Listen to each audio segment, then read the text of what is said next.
राति 8 बजेको जरोता समाचारमा तपाईलाई स्वागत छ। नमस्कार, म कालिका शिवाकोटी। नमस्कार, म अनिस्मा बस्नेत। सबैभन्दा पहिले प्रमुख समाचार। नेपालमा एकै दिन 14 जना कोरोना भाइरसका संक्रमित थपिए। उदयपुरमा 12 र चितवनमा 2 जना नयाँ संक्रमित भेटिएको स्वास्थ्य मन्त्रालयद्वारा जानकारी। स्थानीय पूर्वाधार साझेदारी कार्यक्रमको रकम कोरोना नियन्त्रणमा प्रयोग नगर्न सांसदहरूद्वारा सरकारको ध्यान आकर्षण। सीमा पारी रहेका नेपालीको उद्धार गर्न माग। सरकारले व्यवस्थित राहत वितरण गर्न नसकेको कांग्रेसको आरोप। घर जान पैदल हिँडेका नागरिकलाई गन्तव्यमा पुर्याउन माग। कोरोना भाइरसका कारण विश्वभर मृत्यु हुनेको संख्या 1,48,000 नाघ्यो। 22,06,000 संक्रमित। र क्वारेन्टाइनका लागि प्रयोग गर्न ललितपुर महानगरपालिकाद्वारा एन्फा कम्प्लेक्सको भवन निरीक्षण।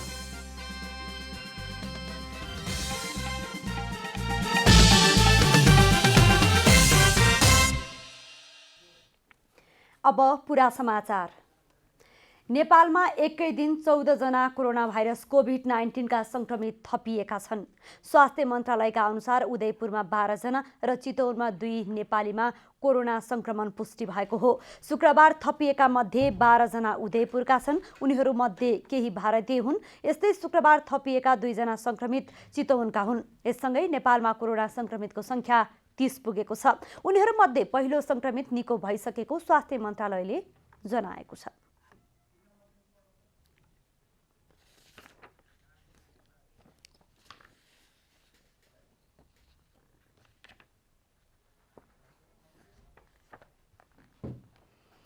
कोरोना भाइरस कोभिड-19 संक्रमण रोकथाम तथा नियन्त्रण उच्च स्तरीय समन्वय समितिले कोरोना रोकथामका लागि प्रदेश सरकारसँग समन्वय गर्ने जिम्मेवारी पाएका मन्त्रीहरूसँग छलफल गरेको छ। समितिले शुक्रबार प्रदेशमा र्यापिड टेस्ट र पीसीआर टेस्टको अवस्था, बिरामी र संक्रमण भएका व्यक्तिहरूको स्थिति लगायतका विषयमा मन्त्रीहरूसँग छलफल गरेको हो। बैठकपछि सञ्चारकर्मीहरूसँग कुरा गर्दै प्रधानमन्त्री तथा मन्त्री परिषद कार्यालयका सचिव नारायण प्रसाद बिडारीले कोरोना भाइरसको नियन्त्रणका लागि अहिलेसम्म भएका क्रियाकलापहरूको विषयमा प्रदेश सरकारसँग समन्वय गर्न जिम्मेवारी पाएका मन्त्रीहरूसँग छलफल भएको बताउनुभयो। प्रदेश नम्बर 1 देखि सुदूरपश्चिम प्रदेशसम्म त्यहाँलाई समन्वय गरेर विभिन्न प्रदेशमा अहिले कार्यक्रमहरू यो र्यापिड टेस्टको पीसीआर टेस्टको क्रम कस्तो चल्दैछ, बिरामी र संक्रमणहरूको स्थिति र सम्भावना र त्यो रेड जोनमा पर्नुभएकाहरूको अब जति पनि सूचनाहरू आइरहेका छन् ती अवस्था के छन्, यसलाई कसरी अझ बढी प्रभावकारी ढङ्गले अगाडि बढाउन सकिन्छ भन्ने पाटोमा उहाँहरूसँग प्रदेशगत ब्रिफिङ आजको बैठकमा भयो। यस्तै सामग्रीहरूको आपूर्तिलाई नियमित गर्ने, अझ बढाउने र परीक्षण र उपचार दुईवटै पाटोलाई सँगसँगै अगाडि लैजाने विषयमा समेत छलफल भएको सचिव बिडारीले बताउनुभयो। उहाँले बन्दाबन्दीको अवस्थामा घरमै बसेर संक्रमणको अवस्थालाई शून्यमा ल्याउने विषयमा गर्नुपर्ने क्रियाकलापलाई तीव्रता दिने विषयमा समेत छलफल भएको जानकारी दिनुभयो। काठमाडौँबाट 33 जना चिकित्सकको टोली आज धनगढी पुगेको छ। संक्रमित र शंकास्पद बिरामीको उपचारमा सघाउन र अन्य बिरामीको उपचारका लागि पनि संघीय सरकारको स्वास्थ्य तथा जनसङ्ख्या मन्त्रालयले 33 जना चिकित्सकको टोली धनगढी पठाएको हो। चिकित्सकहरूको टोली यति एयरलाइन्सको विमान मार्फत धनगढी पुगेको हो। संघीय स्वास्थ्य मन्त्रालयले उनीहरूलाई धनगढी पठाएसँगै सामाजिक विकास मन्त्रालयले आवश्यकताको आधारमा जिल्ला-जिल्लामा खटाउने तयारी भइरहेको जनाएको छ। यसै विषयमा थप कुराकानी गर्न हाम्रो सम्पर्कमा हुनुहुन्छ सुदूरपश्चिम प्रदेशका सामाजिक सुरक्षा मन्त्री कृष्णराज सुवेदी। मन्त्रीज्यू, हजुर, जनता समाचारमा यहाँलाई स्वागत छ। धन्यवाद हजुर। के छ सुदूरपश्चिम प्रदेशको अहिले पछिल्लो अवस्था, क्वारेन्टाइनहरूको निर्माण के छ, जानकारी गराउनुहोस् न। अहिलेसम्म सुदूरपश्चिम प्रदेशमा क्वारेन्टाइनको अवस्था हामीले 4,800 वटा बेडहरूको के अरे 5,656 वटा बेडहरू हामीसँग क्वारेन्टाइनको अवस्थामा छ। अहिलेसम्म 67 जना महिला र 904 जना पुरुष गरेर 971 जना क्वारेन्टाइनमा बस्नु भएको छ। अर्को यो हाम्रो सुदूरपश्चिममा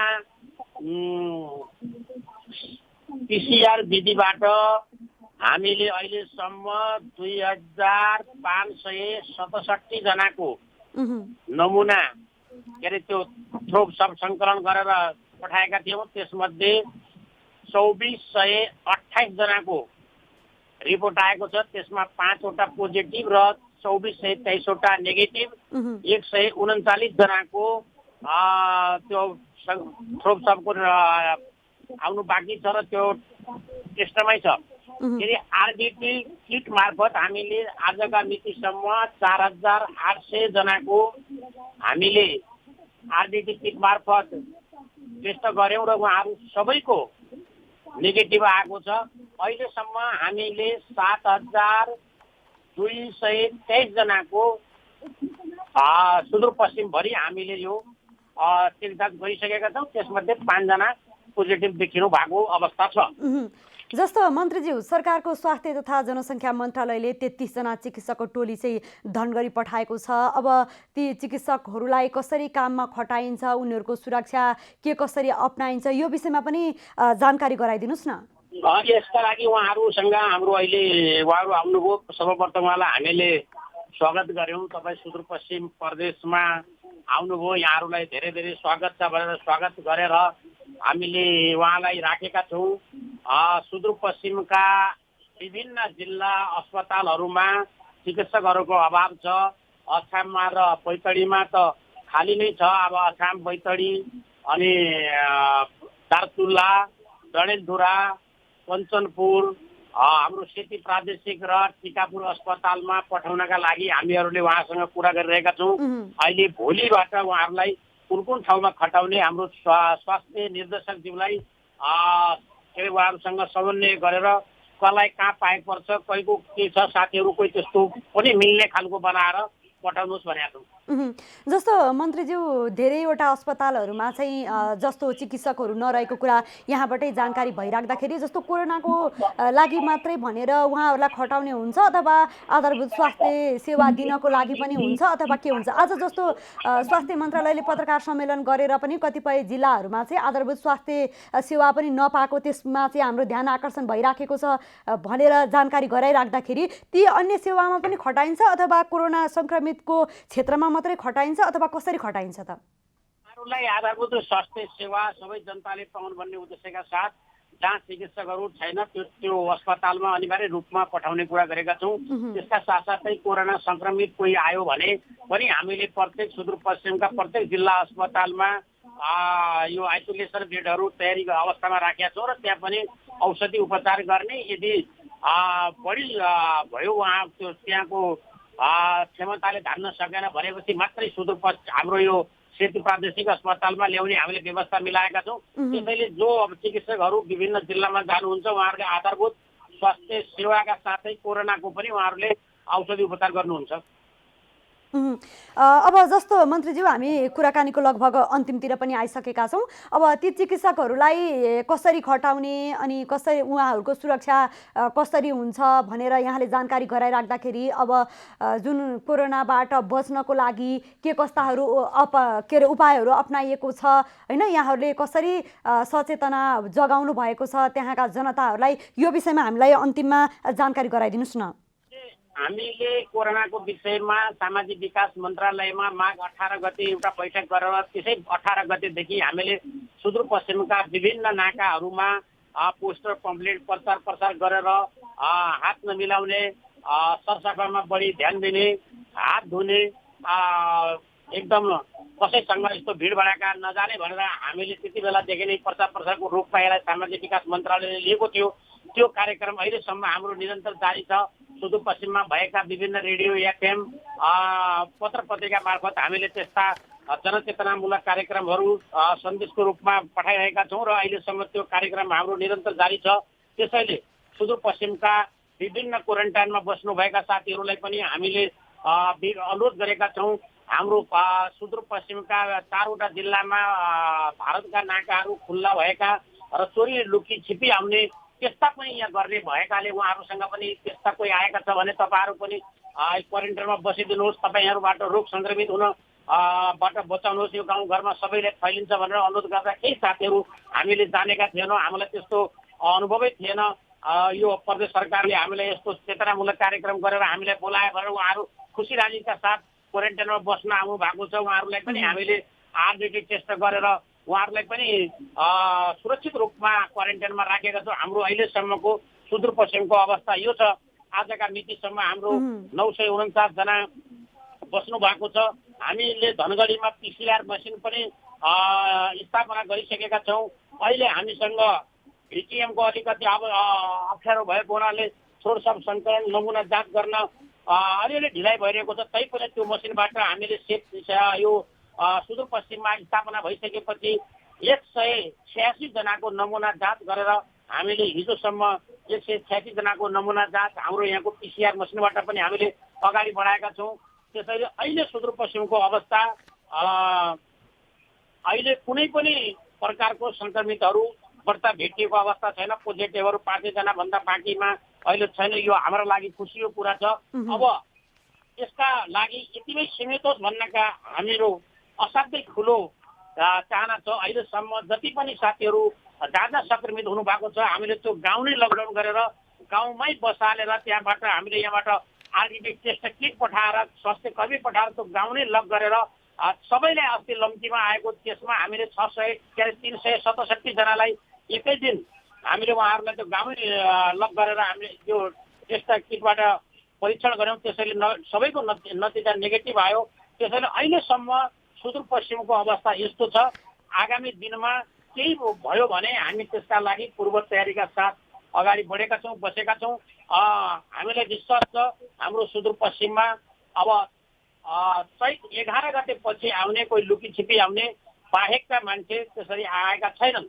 हाम्रो एउटा अहिले समस्या के भइराखेको छ सुदूरपश्चिममा भन्दा हाम्रो अरू प्रदेशबाट 5 नम्बरबाट 2 नम्बरबाट 3 नम्बरबाट अनि त्यता 1 नम्बर प्रदेशबाट पैदल हिँडेर आउने कर्णालीको पुलमा आएर बस्ने त्यस्तालाई पनि हामीले 250 जनाको आरबिटी टेस्ट गरेर पठाएका छौँ। तर त्यो आउने क्रम अहिलेसम्म रोकिया छैन।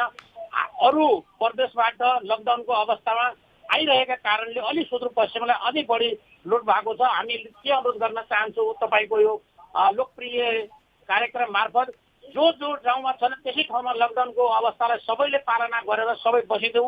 सबै प्रदेशमा के अरे उहाँहरूको व्यवस्था गरिदिएपछि नै अहिलेको बेला यो लकडाउनको समयसम्म कसैले पनि अर्को प्रदेश आउने, अर्को गाउँपालिका जाने, नगरपालिका जाने नगरिदिएको खण्डमा हामी सुदूरपश्चिमवासीलाई सेभ गर्न सक्छौँ, यो सङ्क्रमित हुनबाट बचाउन सक्छौँ। यही म आग्रह गर्न चाहन्छु। हस् मन्त्रीज्यू, यो समय र संवादका लागि यहाँलाई धेरै धेरै धन्यवाद। उहाँ हुनुहुन्थ्यो सुदूरपश्चिम प्रदेशका सामाजिक सुरक्षा मन्त्री कृष्णराज सुवेदी।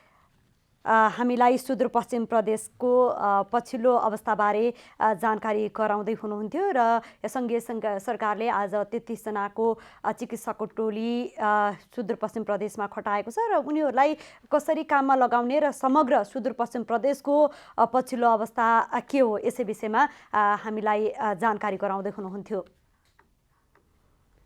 अब बाँकी समाचार। सांसदहरूले स्थानीय पूर्वाधार साझेदारी कार्यक्रमको रकम कोरोना भाइरस नियन्त्रणका लागि प्रयोग गर्न नहुने भन्दै सरकारको ध्यान आकर्षण गराएका छन्। सांसदहरूले शुक्रबार सिंहदरबारमा उपप्रधानमन्त्री एवं रक्षा मन्त्री ईश्वर पोखरेललाई भेटेर स्थानीय पूर्वाधार साझेदारी कार्यक्रमको रकम स्थगित गर्न कोरोना भाइरस नियन्त्रणका लागि खर्च गर्ने कुरा उठेको भन्दै ध्यान आकर्षण गराएका हुन्। जनताका कार्यक्रमको रूपमा त्यो विकास निर्माणका काम नै त्यो प्रयोग भएको छ। कहीँ कति पनि दुरुपयोग छैन। दुरुपयोग चाहिँ हुने ठाउँमा सांसदहरू पनि छैनन्।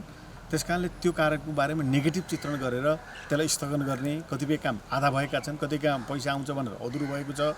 ती कामहरू चाहिँ व्यवहारिक अवस्थामा छोड्ने होइन।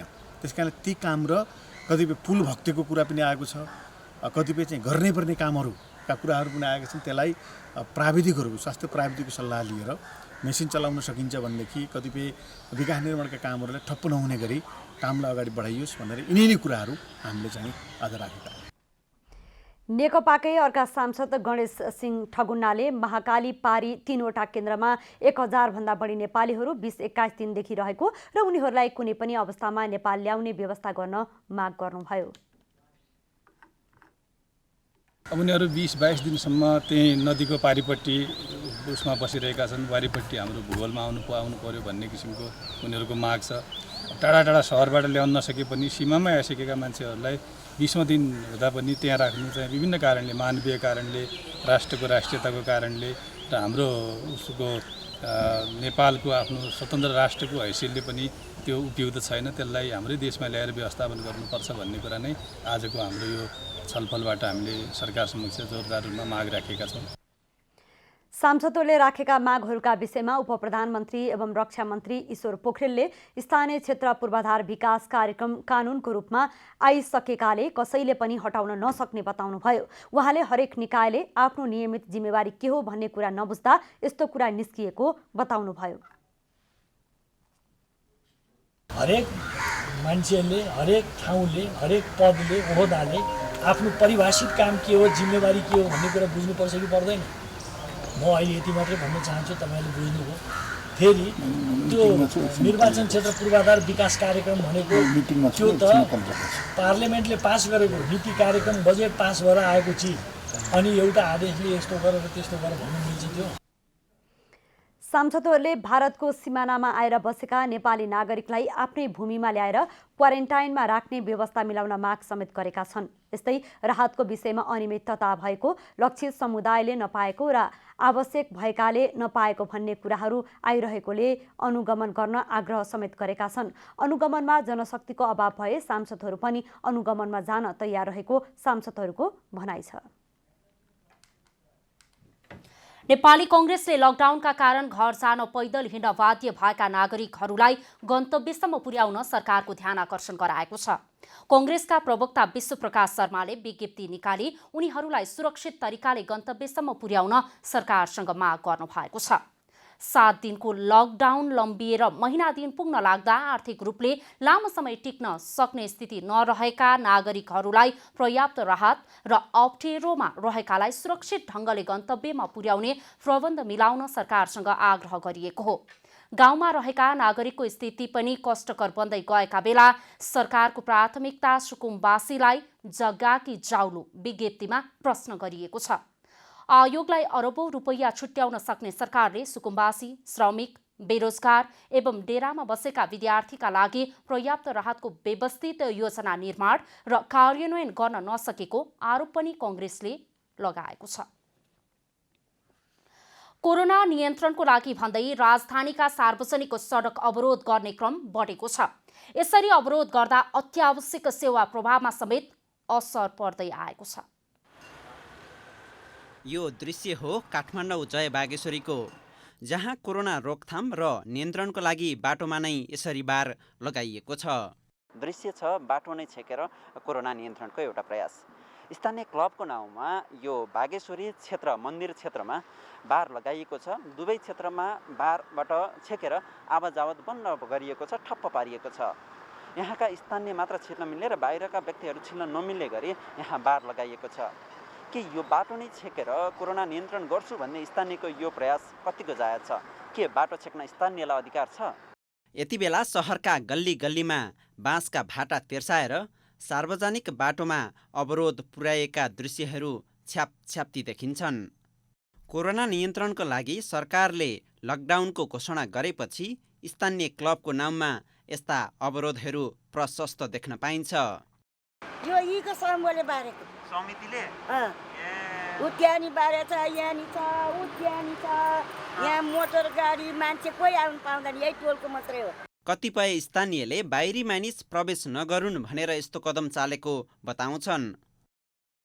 गोराको निर्णय त अब सरकारकै निर्णय हो नि, सरकारको निर्णय हो होइन। सरकारले त बार्नु त भने होइन, सरकारले त सिमाना बन्द गर्नु आफ्नो टोलको भनेको छ नि।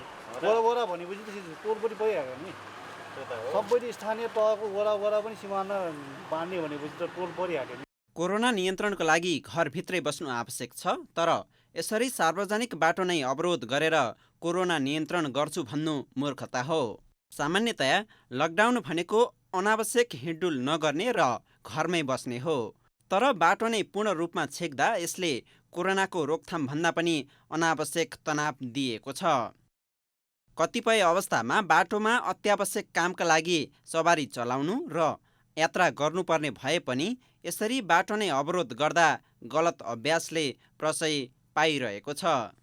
यस विषयमा हामीले काठमाडौँ महानगरपालिका वडा नम्बर 8 का वडा अध्यक्ष दिनेश कुमार डङ्गोलसँग बुझ्दा उनी भन्दै थिए कोरोना रोकथाम र नियन्त्रणको लागि यो आवश्यक छ। मेरो ठाउँमा चाहिँ नि अब स्थानीयहरूबाटै चाहिँ नि लकडाउनको चाहिँ काम सुरु भइसक्यो। जस्तै नवली टोलमा तपाईँ त्यहाँ जानु सक्नुहुन्न, तपाईँ यहाँबाट तल चाहिँ तपाईँको चाहिँ पशु जाने बाटो जानु सक्नुहुन्न, तलबाट पनि बन्द छ, यहाँ पनि बन्द छ। हामीले चाहिँ जस्तै अहिले चाहिँ नि पञ्चकन्या टोल भने गुजेश्वरी पारी त्यहाँ पनि प्रहरीसँग समन्वय गरेर त्यहाँ पनि हामीले बाढ लगाइदिइसक्यौँ। अब यो तिलगङ्गामा पनि लगभग आज भोलिमा चाहिँ बाढ लगाउन सकिन्छ त्यहाँ पनि। कोरोना नियन्त्रणका लागि सचेत र सजग हुनु आवश्यक भए पनि स्थानीय सरकारकै नेतृत्वमा बाटो नै बन्द गर्दा अत्यावश्यक सेवा सञ्चालनमा कठिनाई हुन सक्छ। राष्ट्रपति कार्यालयले आफ्नो बजेटबाट 9 करोड 50 लाख रुपैयाँ सरकारको संघीय सञ्चित कोषमा जम्मा गर्ने भएको छ। कोरोना भाइरस अर्थात् कोभिड-19 का कारण विशेष परिस्थिति उत्पन्न भएकाले कार्यालयको विभिन्न शीर्षक अन्तर्गत विनियोजित बजेटबाट 9 करोड 50 लाख रुपैयाँ रकम कोषमा जम्मा गरिएको राष्ट्रपति कार्यालयका सहायक प्रवक्ता केशव प्रसाद घिमिरेद्वारा जारी विज्ञप्तिमा उल्लेख गरिएको छ। प्रदेश 5 सरकारले मुलुकका विभिन्न स्थानबाट घर फर्केर प्रदेशको सीमाभित्र प्रवेश गरेका नागरिकलाई खाने बस्ने व्यवस्था सहित गन्तव्यसम्म पुर्याउने भएको छ। मुख्यमन्त्री शङ्कर पोखरेलले आजैबाट सुरक्षा निकाय र स्थानीय तहहरूलाई पूर्वतिरबाट राजमार्ग हुँदै प्रदेश प्रवेश गरेका र अलपत्र परेका नागरिकहरूलाई सहयोग गरी गन्तव्यसम्म पुर्याउनका लागि निर्देशन दिनुभएको छ। अलपत्र परेका नागरिकहरूलाई खाना बस्न व्यवस्था सहितको अस्थायी क्वारेन्टाइनमा राख्न समेत निर्देशन दिनुभएको छ। मुख्यमन्त्रीका प्रेस सल्लाहकार शेखर बहादुर केसीका अनुसार सुरुमा 100 जनाको लागि खाने बस्ने व्यवस्था गरिएको र आवश्यकता अनुसार संख्या बढाइनेछ। विभिन्न स्थानबाट हिँडेर प्रदेश 5 प्रवेश गरेकालाई प्रारम्भिक स्वास्थ्य जाँच गरी अस्थायी क्वारेन्टाइनमा राखिनेछ। त्यसपछि सबैको विवरण लिएर जो जुन ठाउँमा हुन् उनीहरूलाई प्रदेशभित्रका स्थानीय तहसँग समन्वय गरी गन्तव्यसम्म पुर्याउन पनि प्रदेश सरकारले नै समन्वय गरिदिने भएको छ। प्रदेश सरकारले त्यसका लागि बजेट समेत विनियोजन गरिसकेको छ। वैदेशिक रोजगारीबाट फर्किएकाहरू यति बेला गाउँ गाउँमा पुगेका छन्। कर्णाली प्रदेशको गुरबाकोट नगरपालिकामा पनि छिमेकी जिल्ला भारत लगायत विभिन्न ठाउँबाट श्रम गरेर फर्किनेहरूको संख्या 322 जना पुगेको छ। गुरबाकोट नगरपालिकाले आफ्नो नगर क्षेत्र क्वारेन्टाइन निर्माण गरेको छ। सुर्खेतको गुरबाकोट नगरपालिकाले आफ्नो नगरभित्र प्रवेश गर्नेहरूलाई सिधै क्वारेन्टाइनमा राखेर घर फर्काउने गर्दै आएको छ। बागलुङ जिल्लाबाट काम गरी फर्केका स्थानीय महेश बिक अहिले क्वारेन्टाइनमा बस्दै आएका छन्। क्वारेन्टाइनमा आफूहरूको स्वास्थ्य चेक जाँच, खाना, बस्न लगायतका सेवा सुविधाहरू राम्रो रहेको बताए। स्वास्थ्य परिस्थिति यताउति एकदम ठिक छ। दिनमा 3 पटक अब ज्वरो नाप्ने यताउति काम भइरहेछ। खाना बस्न व्यवस्था यताउति सबै ठिकै छ भन्नुपर्छ। नगरपालिकाले निर्माण गरेको क्वारेन्टाइन सिटी हलमा करिब 27 जना बस्दै आएका छन्। उनीहरू बागलुङ जिल्लाको बलकोट नगरपालिकाबाट आएकाहरू मध्ये 8 जनालाई घर फर्काइएको छ भने अहिले काठमाडौँ र बागलुङका गरी करिब 25 जना रहेका छन्। क्वारेन्टाइन बसेकाहरूलाई नगरपालिकाले खाद्यान्नको व्यवस्था गर्दै आएको छ। यस क्वारेन्टाइनमा बागलुङ जिल्लाबाट आएको, गलकोट नगरपालिकाबाट आएका टोटल चाहिँ 27 जना हो। त्यो मध्ये हामीले 8 जनालाई यहाँबाट अहिले विदाई गरिसक्यौँ र 19 जना बागलुङको गलकोट नगरपालिकाबाट आएको चाहिँ मान्छेहरू हुनुहुन्छ भने 6 जना चाहिँ काठमाडौँदेखि आउनु भएको, हिजो मात्रै आइपुग्नु भएको छ र अहिले हामीसँग 25 जना चाहिँ जम्मा चाहिँ 25 जना चाहिँ पुरुषहरू चाहिँ हुनुहुन्छ। गाउँपालिकाले वैदेशिक रोजगारी र नेपालमा काम गर्न गएका श्रमिकहरूको डाटा सङ्कलन गर्दै आएको छ। गाउँपालिकामा वैदेशिक रोजगार र नेपालका विभिन्न जिल्लामा काम गर्न गएकाहरू 322 जना रहेको नगरपालिकाका मेयर हस्तपुनले बताउनुभयो। उहाँका अनुसार क्वारेन्टाइनमा रहेकाहरूको आरडिटी टेस्ट र पिसिआर टेस्ट नेगेटिभ आएको र उनलाई अझै पनि सेल्फ क्वारेन्टाइनमा बस्न लगाइएको छ। 2 चोटि आरडिटी पनि गर्यो, ऱ्यापिड डायग्नोसिस टेस्ट भन्ने यो गऱ्यौँ। त्यसपछि सँगसँगै हिजो मात्रै हामीले त्यो उहाँको स्वाब टेस्ट पनि गऱ्यौँ। 3वटाहरूको गर्दाखेरि उहाँको नेगेटिभ आएको छ र अहिले उहाँलाई अझै पनि अब यो लगभग 14-15 दिनको बिचमा हामीले उहाँको स्वाब टेस्ट गरेको छौँ, ऱ्यापिड टेस्ट पनि गरेका छौँ र नेगेटिभ आएको छ। तर पनि अब अहिले अन्य ठाउँको सन्दर्भ कुरा गर्दाको अवस्थामा त्यो पनि एकदमै भरपर्दो भएको अवस्था चाहिँ देखिएको छैन भने त्यही भएर उहाँलाई अझै सेल्फ क्वारेन्टाइनमा चाहिँ बस्नुहोस् भनेर भनेको छौँ। विकट जिल्लाहरूमा पनि यसरी व्यवस्थापन गरी क्वारेन्टाइनमा राख्नु सराहनीय कार्य हो। बाहिरी जिल्ला वा देशहरूबाट आएकाहरूलाई नियन्त्रण र क्वारेन्टाइनमा राख्ने हो भने कोरोना केही हदसम्म नियन्त्रणमा आउने थियो। गुरबाकोटबाट रविन्द्र सिंह ठकुरीको रिपोर्ट।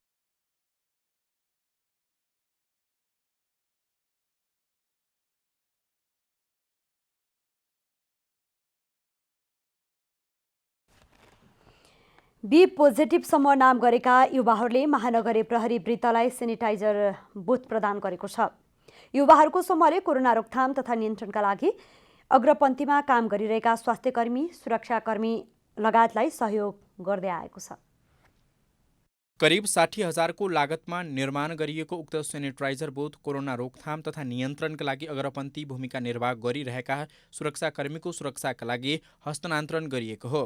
को मापदण्ड पुरा गरिएको छ। यसमा जस्तो एल्युमिनियम युज गरिएको छ, आइरन पनि युज छ। आइरनलाई हामीले कोटिङ गरेका छौँ कि त्यसमा यदि कुनै भाइरस टाँस्छ भने मान्छेलाई नलागोस् भनेर त्यो कोटिङ गरेका छौँ।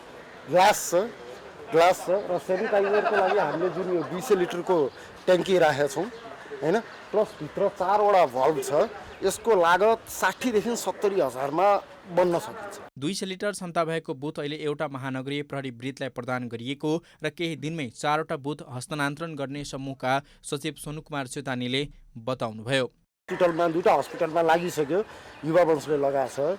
अब हाम्रो फिल्डमा जस्तो ट्राफिक कर्मचारीहरू हाम्रो उहाँहरूले पनि खटिराख्नु भएको छ। त्यसैले उहाँहरूको स्वास्थ्यको पनि हामीले ख्याल राख्नुपर्छ, किनकि उहाँहरू आम पब्लिकसित कन्ट्यामिनेसनमा उहाँहरू पनि हुनुहुन्छ। किन चोकमा बस्नुभएको छ, उहाँको स्वास्थ्यको पनि हामीले ख्याल राखेर हामीले यो बुथ बनायौँ। यो बुथ त्यसैले हामीले महानगर प्रहरी कार्यालय डिआइजी साहबलाई हस्तान्तरण गरेको। अहिलेसम्म लकडाउनमा फँसेका र आर्थिक अवस्था कमजोर रहेका विभिन्न 4,000 परिवारलाई खाद्यान्न सामग्री पनि वितरण गर्दै आइरहेको अध्यक्ष विकास अग्रवालले बताउनु भएको छ। अब आर्थिक समाचार।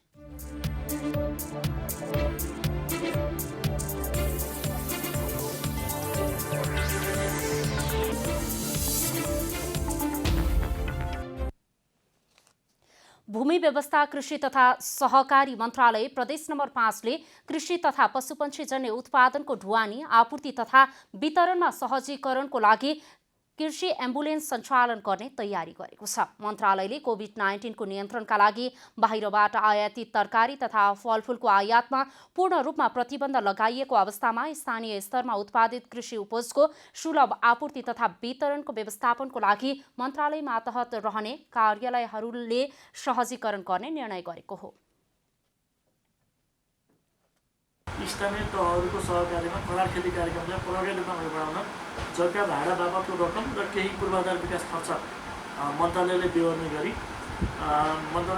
गरी जग्गा भाडामा दिने जग्गा धनी र भाडामा लिई खेती गर्ने कृषकहरूको विवरण तयारीका लागि सबै स्थानीय तहहरूलाई पत्राचार गरिसकेको अवस्था छ र यस कार्यक्रमबाट बढीभन्दा बढी लाभ लिई कृषि उत्पादन वृद्धि गर्ने कार्यमा अग्रसर हुन सबैमा मन्त्रालय हार्दिक अनुरोध गर्दछ। प्रवक्ता विनोद घिमिरेले गाडीहरू परिचालन गर्दा गाडीको भाडा सम्बन्धित कृषि सहकारीले बेहोर्नुपर्ने र इन्धनको लागि भने कृषि ज्ञान केन्द्र वा मन्त्रालयमा माग गर्न सकिने बताउनुभयो। यसैगरी अबको बाली लगाउनको लागि किसानहरूलाई बिउ, मल तथा कीटनाशक विषादी, चल्ला, दाना, घाँसको व्यवस्था मिलाउनुको साथै सामाजिक दूरी कायम राखी समयमै बाली थन्काउन र बाली लगाउन किसानहरूसँग आवश्यक समन्वय गर्नुपर्ने जिल्ला स्थित कार्यालय तथा कृषि ज्ञान केन्द्रहरूलाई निर्देशन दिएको छ। भारतको केन्द्रीय बैंक भारतीय रिजर्भ बैंकले ग्रामीण क्षेत्रका लागि काम गर्ने बैंक तथा वित्तीय संस्थाहरूका लागि 10 खर्ब भारतीय रुपैयाँ बराबरको राहत प्याकेज ल्याएको छ। RBI 2.0 बुस्टर नाम दिएको सो प्याकेजले ग्रामीण अर्थतन्त्रलाई उकास्ने उद्देश्य लिएको छ। RBI का गभर्नर शशिकान्त दासले शुक्रबार उक्त प्याकेज घोषणा गर्नुभएको हो। घोषणाअनुसार 1 लाख करोड रुपैयाँ मध्ये 50,000 करोड बराबरको सस्तो ब्याजदरको दीर्घकालीन रिपो जारी गरिनेछ भने बाँकी 50,000 करोड रुपैयाँ ग्रामीण क्षेत्रका बैंक तथा वित्तीय संस्था तथा लघुवित्तका लागि पुनर्कर्जामा खर्च गरिनेछ। 50,000 करोडको पुनर्कर्जा रकम मध्ये ग्रामीण भेगमा ससाना ऋण परिचालन गर्ने national bank for agriculture and rural development, small industries development, bank of India र नेशनल हाउसिङ बैंकका लागि क्रमशः 25,000 करोड, 15,000 करोड र 10,000 करोडका दरले पुनर्कर्जा उपलब्ध गराइएको हो। अब खेलकुद समाचार।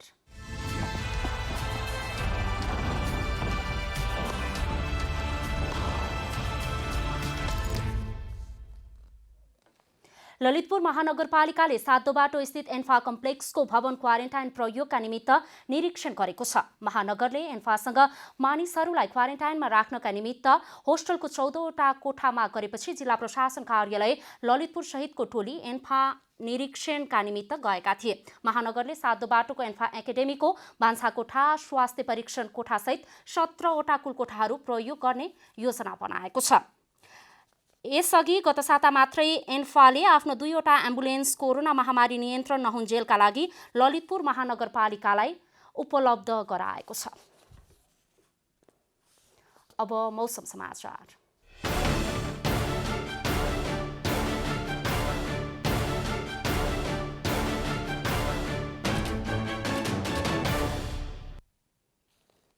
हाल देशभर मौसम आंशिकदेखि सामान्यतया बदलिरहे देशका केही स्थानहरूमा मेघगर्जन र चट्याङसहित क्षणिक वर्षा भइरहेको छ। आज राति पनि देशभर आंशिकदेखि सामान्यतया बदलिरही मध्य र पूर्वका केही स्थानहरूमा हल्का वर्षाको सम्भावना रहेको जल तथा मौसम पूर्वानुमान महाशाखाले जनाएको छ। अब देशभरका विभिन्न स्थानको मौसम सम्बन्धी थप विवरण।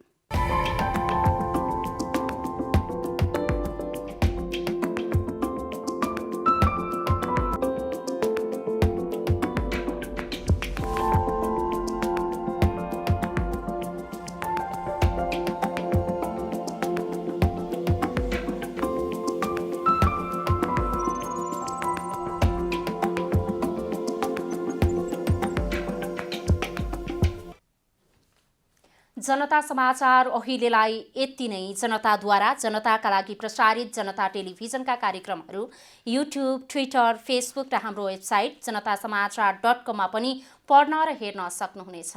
सूचनामा तपाईको सहभागिता, समयमा समाचार हाम्रो प्रतिबद्धता। कोरोना भाइरसको संक्रमणबाट बच्न नियमित रूपमा हात धौँ, भिडभाडबाट टाढै रहौँ। नमस्कार।